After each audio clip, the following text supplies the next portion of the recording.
If you've never played RuneScape, you've probably heard of RuneScape. It's one of the oldest MMOs that still exists today, racking up a total player base of about 20 million masochistic nerds that share one thing in common. Number get bigger means dopamine get bigger. But there's something amazing in the game that nobody really talks about. Did you know that there's a theory that says RuneScape is actually something of a remote control we use to control an entire other world? I would say that even though we trade with other players, talk to other players, fight other players, we each actually get our own world of Gielinor. Of course, let's talk about scaling theory. Hi! Thanks so much for letting me borrow... Thanks so much for letting me borrow... Ow! Thanks so much for letting me borrow your screen. My name is Oridode. I think this world kind of sucks, so let's build a new one. RuneScape, on a mechanical level, is a game about building your skills over a gross amount of time. Depending on how you play the game, you may spend 30 hours, you may spend 8,000. However, if you spend some time in the wiki or following the quest, you'll see an underlying lore that encompasses this world. Lore about the three beings that made this world, humans brought to godhood, and a bartender that knows you're a character in a video game. We're going to go over scaling theory and what that means, and in case you already know, I have an extra treat for you as well. I want to decipher something really quick, something that most avid players will already be aware of, so bear with me if that's you. There are technically 3 RuneScape games. Don't worry, 33% of those don't exist anymore. The first version of RuneScape to ever exist is called RuneScape Classic. It was relatively rudimentary in comparison to today's versions, but it really did lay the groundwork for everything here. The vast majority of players play old school RuneScape. Somewhat misleading, it's actually the newest version made. The newer looking game, RuneScape 3 or RS3, is actually the original game, whereas OSRS is the remastered version, specifically made to look older. This may seem weird at first, you may even think it sounds silly, but remember, it is the more popular version. Alright, got that out of the way. Now I have a question for you. How big is Gielinor, the land that RuneScape takes place in? If you set a rough area of 2,867,767 square meters, I'd be impressed. Where did you even find that? Also, it was a trick question. The real answer is, it depends. When you make your very first character in RuneScape, post-tutorial, you start in a town called Lumbridge. Now, Lumbridge has plenty to offer for beginners, but maybe you'd like to find a bit more. Perhaps the Grand Exchange, where you can trade any player from any world for virtually any item. This is located in a city called Varrock. Now, if you were to take a brisk walk between these two locations, it would take you no more than a minute or two. But this poses an issue. If you've ever dived into the lore of the game, you'll know that Varrock boasts massive armies, huge populations of people, and a massive expanse of civilization. So, how come I can walk from one end to the other before I finish a cup of tea? Simply put, scale theory says that the actual world of Gielinor is substantially larger than what the game of RuneScape will show us, and for good reason. It wouldn't be fun. RuneScape takes many hours to truly progress in. In some cases, I mean thousands of cumulative hours, depending on your goals and limitations. If Varrock and Lumbridge were as far apart as they were supposed to be, the game would be unplayable. So what is our clever little solution? We build a simulated experience. These places on the map are symbols, not true representations of what the world is at hand. In the game of RuneScape, time and space are warped for our playing and viewing pleasure. We can make this even more precise. Let's take a look at a secret skill that'll tell us everything. Something elusive, something truly maniacal in nature, something that makes even the greatest adventurers of Gielinor quake in their runite boots. That's right. I'm talking about farming. I'm sorry, I didn't mean to scare you like that. In RuneScape, you can plant seeds in something called allotment patches. There are more types of farming patches, but we're looking at allotment patches because that's where potatoes go. The very first seed you can plant, assuming your farming level is the lowest it can be, is potatoes. Unlike most things in the game, where you can click on something and then get something out of it, potatoes make you wait. Once you plant your precious spuds, you'll have to wait 40 real-life minutes before it is fully grown. And, tastefully, this is huge. This is a real-world plant that takes real-world time to grow, which means we have a temporal scale to work with. A real potato takes between 80 to 100 days to grow, and I'll be running with the generous 80 days. Now, the scale is very imperfect, but we'll go over exactly why here in a bit. If we compare the IRL 80 days to the in-game 40 minutes, we're looking at 2 days per virtual minute. With this scale, we can make sense of so many features. Let's use a steel axe to cut down an oak tree. Math warning, I'll be quick.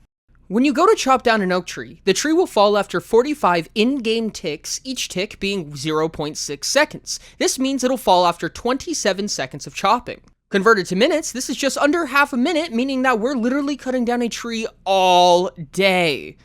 But there's more to this. An oak tree can actually give you a set of logs every 4 ticks, or 2.4 seconds. If we're to treat this tree more like a small clump of trees that we're cutting down, meaning we have 31 opportunities to actually collect a log. Although, with a steel axe and a woodcutting level of 60, the level needed to enter the woodcutting guild, we have just over a 57% chance of actually gathering logs every 4 ticks. With all of this, we can assume that we're chopping down a tree every about 1.5 hours. And this honestly makes sense, right? Spending an hour and a half chopping down an entire oak tree by hand being what this game would consider a seasoned lumberjack. Funny little side note, this means that the entirety of Swampletics took over 27 years. Congratulations, settled. Sorry, that was a bit of a tangent. However, this tangent really shows us our footprint on the world. Specifically, a world that we each individually own and impact, regardless of other players. I'm gonna hold off on a second on all that nerd stuff that we're talking about for nerds and stuff. To tell you that next week's video is going to be a Vault series video. And if you don't know what that means, subscribe to find out. Please. I don't want to be, I want to go home. I can't go home until you do. Subscribe. I want to preface, this scale is imperfect by nature. A cabbage seed also takes 40 in-game minutes to grow, but substantially longer IRL to grow than potatoes. Regardless, the idea still stands. Time is faster, and space is summarized in the game of RuneScape. There's no day-night cycle, so we may assume that the night is skipped. Maybe in between adventures, our players actually setting up their bedroll and taking a brisk nap before they end the war on the gnomes. The details are honestly pretty foggy. Whatever the scale may be, there's a theory that truly puts all of this into perspective. RuneScape, the game, is an intermediate layer between the real world and the world of Gielinor. When we click on a tree in RuneScape, an actual adventurer in the world of Gielinor is canonically making a huge trek through a grove of trees, chopping them down one by one, gathering every log. When an NPC tells you to travel through the sewers into your plague-ridden town, your Gielinor avatar is actually traveling miles while you click on each individual tile. RuneScape, in essence, is a summary of what's actually happening. Want some proof? Talk to the bartender. There are NPC chat dialogues in RuneScape that outright tell the player that they're in a video game, literally talking about how they're being controlled by a real-world player on a computer. Of course, our player just gets confused and doesn't understand. I mean, this is a medieval point-and-click game, but still, it's true. There are characters in the universe that know about the real world. And that's only the tip of the iceberg here. Let me ask you something. When you take on a quest, let's say Cook's Assistant, one of RuneScape's iconic low-level quests, you're tasked with grabbing 3 ingredients throughout Lumbridge so a royal cook can bake a cake. How come, when you complete that quest, it isn't completed for me? I mean, the royal cook has been helped. He got his ingredients right. Why do I need to grab them as well? I'm tossing it out there. I don't think we play in the same world of Gielinor.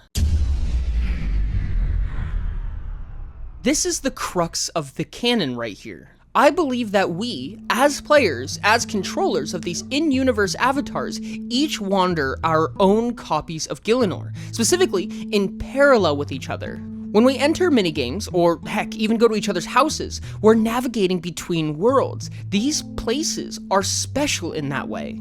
In other cases, such as quests that require a second player, or literally trading with someone, the game is treating these people as if they're NPCs. They are just other travelers that we're passing by, while the main storyline is always centered around us. I think it makes sense, doesn't it? I want to clarify, worlds is also the nomenclature that RuneScape uses when hopping servers, and that's not what I'm talking about. I mean worlds in the way of parallel universes. This would deem each person a canonical truth in the world of RuneScape. Whatever they do, whatever quests they complete, whatever effects they have around them, they are their own little branch of the canon.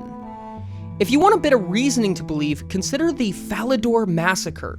Falador is a large kingdom in the game, And on June 6, 2006, yes, the date was 6606, there was a bug around player-owned homes that allowed players to attack and kill other players even in non-PvP areas. This was a huge issue with several mechanical and player consequences. But once everything was sorted, the Falador Massacre became a real in-lore event. Assuming this theory is true, this would be the equivalent of an interworld portal leading to a place where people can convene and converse, turned into a group of marauders entering a world they don't own, slaying and killing indiscriminately. It sounds like, and it feels like, a real story, doesn't it? Truly, RuneScape is a very interesting and unique game. It's been around for over 20 years, and for a good reason. Though the game is long and difficult to progress in, the world that our players truly exist in is even longer, even more difficult. They live long lives, going through days and nights whenever we click on our cute little tiles. A single tree may actually represent huge forests, and these cities that look like they're right next to each other may actually be miles apart in the real world of Gielinor. Specifically, your world of Gielinor, where you own and control your own little slice, a little piece of universe that's just for you and your explorations. Perhaps we'll remember that when we make our next account. Thank you so much for checking out a silly little video about RuneScape scale theory. I honestly, when I first heard about this, I was like so enamored by the idea. And I hope you guys find as much enjoyment as I do in it. I know that this game is like, it really feels like it shouldn't be as popular as it is, but it definitely is, so you guys are at least as dumb as I am. Hopefully.